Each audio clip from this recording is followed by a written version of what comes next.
Et si, en une seule journée, toute la sécurité de l'Europe avait disparu sans que vous le sachiez?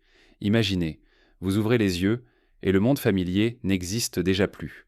C'est ce qui s'est produit le 19 décembre 2025 à Minsk, lors d'une annonce qui a redessiné la carte stratégique du continent. Ce matin-là, devant l'Assemblée populaire, Alexandre Loukachenko a déclaré que le complexe hypersonique russe Oreshnik venait d'être officiellement installé sur le sol biélorusse. Pas d'effets spéciaux, aucun bruit. Mais dans le silence glacial, les élites européennes ont compris. Une ligne rouge venait d'être franchie et rien ne serait plus pareil.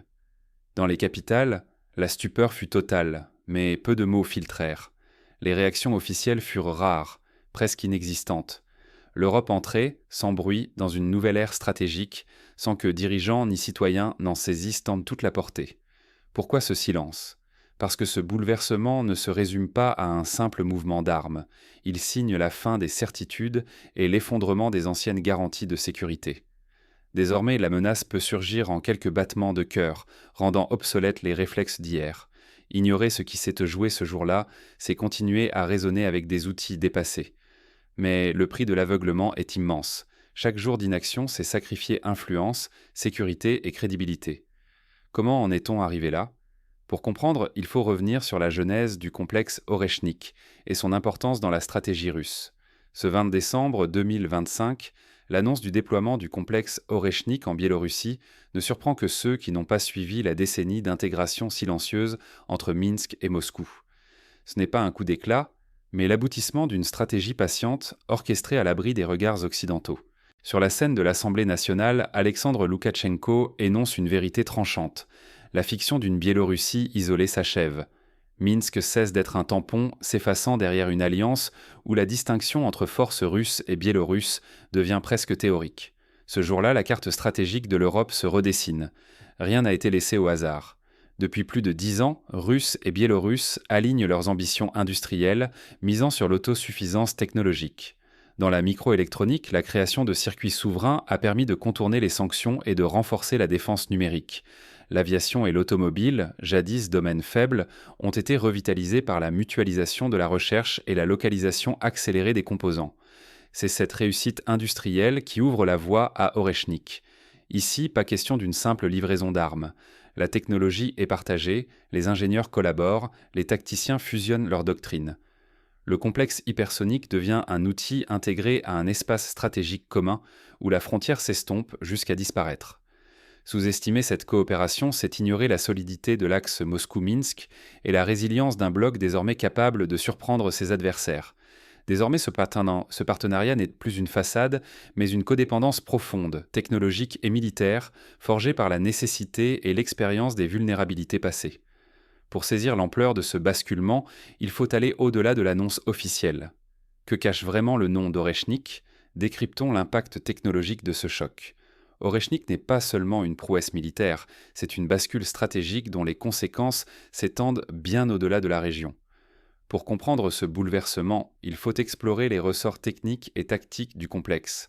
5 à 15 minutes, c'est le temps qui sépare aujourd'hui chaque capitale européenne d'un impact fatal.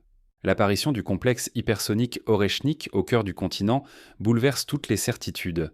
Avec une portée de plus de 5000 km, une vitesse supérieure à 10 fois celle du son et une manœuvrabilité extrême, il place Varsovie, Berlin, Londres et Paris sous une menace directe et quasi instantanée. Depuis la frontière biélorusse, Varsovie n'est qu'à quelques battements de cœur. Berlin et Londres ne disposent que de 10 à 15 minutes pour réagir. Face à cela, le modèle de réaction de l'OTAN, bâti sur des heures de consultation et des chaînes de commandement complexes, s'effondre. Désormais, tout bascule en quelques instants. Comprendre, décider, survivre. Les systèmes d'interception européens, conçus pour des menaces prévisibles, sont impuissants. Aucun bouclier actuel ne peut stopper un missile manœuvrant à plus de 10 max, capable de changer de trajectoire jusqu'à la dernière seconde. L'illusion de la profondeur stratégique européenne s'évapore. Il n'existe plus de zone tampon, plus de sanctuaire où préparer une riposte. Chaque euro investi dans des infrastructures traditionnelles devient risqué. Bases aériennes, centres de commandement, réseaux sophistiqués, tous peuvent être neutralisés avant même que l'alerte ne soit comprise. L'aveuglement face à ce changement fragilise la crédibilité de l'architecture de sécurité transatlantique. Le défi n'est plus seulement technique, un nouveau rapport de force s'impose. L'Europe doit choisir entre adaptation rapide ou marginalisation stratégique. Derrière la technologie, c'est une guerre psychologique qui s'installe. Comment l'Europe peut-elle espérer reprendre l'initiative sur cet échiquier bouleversé ? Le dilemme européen a changé de nature. Il ne s'agit plus de choisir entre confrontation ouverte ou immobilisme, mais entre adaptation urgente ou marginalisation irréversible. À la croisée des chemins, l'Europe fait face à deux options brutales: ignorer la nouvelle donne ou transformer sans délai ses doctrines et investissements. S'accrocher au schéma du passé, c'est s'assurer un effacement progressif sur la scène mondiale. L'Occident peut-il encore s'illusionner en misant sur des défenses héritées d'un autre âge alors que la technologie hypersonique russe a déjà démontré sa supériorité ? S'entêter à investir dans l'ancien, c'est gaspiller des ressources précieuses et retarder l'inévitable. La réalité stratégique imposée par l'intégration russo-biélorusse ne laisse plus place au doute. La doctrine de dissuasion classique, forgée au XXe siècle, se révèle soudain obsolète. Les espoirs d'escalade maîtrisée ou de négociations prolongées s'effondrent face à la vitesse et à la mobilité du complexe Oreschnik. Désormais, les minutes remplacent les heures et la surprise technologique chasse toute prévisibilité. L'entente militaire entre Moscou et Minsk dépasse le cadre d'une alliance passagère. Elle inaugure une architecture sécuritaire fondée sur la réactivité, l'intégration technologique et la remise en cause des garanties occidentales. Ce modèle pourrait être imité, accélérant l'effacement d'un ordre mondial centré sur l'Occident. Le calendrier d'annonces, calé sur les échéances américaines de l'année 2026, adresse un message clair à la prochaine administration. Les règles ont changé. Attendre le retour du statu quo, c'est ignorer que l'histoire s'écrit désormais ailleurs, plus vite, sans concession. Ce bouleversement n'est qu'une première étape. D'autres systèmes, encore plus rapides et imprévisibles, suivront. Refuser d'accepter cette transformation, c'est exposer l'Europe à un risque existentiel, perdre toute influence et toute garantie de sécurité. À présent, il ne s'agit plus de spéculer sur les intentions russes, mais d'anticiper les conséquences globales de cette rupture. Décideurs et citoyens doivent sortir de l'inertie et revoir d'urgence leurs priorités. Reste à savoir si l'Europe saura agir à temps ou si elle se condamnera à l'impuissance. La prochaine phase s'esquisse déjà, plus incertaine et plus périlleuse encore. L'avenir sourit à ceux qui savent voir avant les autres. Désormais, s'accrocher au schéma révolu n'est plus seulement risqué, c'est s'exposer à un désastre annoncé. Depuis la percée du complexe Oreschnik en Biélorussie, annoncée le 19 décembre 2025, l'architecture de défense européenne se trouve bouleversée. L'Europe se découvre vulnérable. La Russie et la Biélorussie ont imposé un tempo que l'Occident n'avait pas anticipé. L'inaction ne ferait qu'aggraver nos faiblesses. Investir dans l'innovation et l'agilité devient une nécessité vitale. Les anciennes certitudes, supériorité technologique, protection américaine, procédures lentes mais fiables, n'ont pas résisté au choc de l'hypersonique. Il faut réorienter budget, doctrine et formation vers la flexibilité et la capacité de surprendre. La multipolarité n'est pas une menace, mais une donnée incontournable.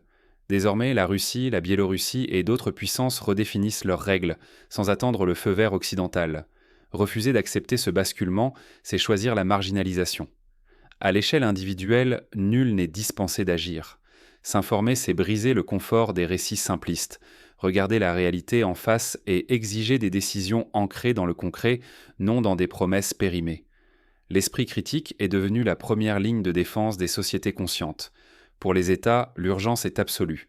Il faut revoir les alliances, revoir les investissements et rompre avec les réflexes obsolètes. Face à la mobilité et à la vitesse incarnée par Oreschnik, seules des réponses audacieuses, non des slogans creux, peuvent préserver la crédibilité européenne. Persister dans le déni, c'est condamner sa nation à l'impuissance et à la relégation. Le monde change à une vitesse fulgurante. Désormais, la sécurité dépend de notre capacité collective à voir, décider et agir plus vite. L'attentisme est un luxe révolu. Le bouleversement stratégique est acté. Il ne s'agit plus de s'y résigner, mais d'y répondre avec lucidité, exigence et ouverture d'esprit. Reste à savoir si l'Europe saura transformer ce choc en opportunité. La suite dépendra de notre volonté collective à nous adapter sans délai. L'histoire ne ralentit pour personne, s'adapter ou disparaître. Le 19 décembre 2025, l'annonce du complexe hypersonique Oreshnik en Biélorussie n'a pas seulement choqué l'Europe. Elle a révélé une mue profonde dans le paysage stratégique. Cette nuit-là, les illusions se sont dissipées. Mais croire que la sécurité européenne s'est volatilisée en une heure serait trompeur. Elle s'était déjà transformée lentement, alors que Moscou et Minsk renforçaient leur alliance militaire, tandis que l'Ouest persistait dans ses routines, inconscient du basculement en cours. En vérité, la sécurité du continent ne reposait plus sur les bases que l'on croyait.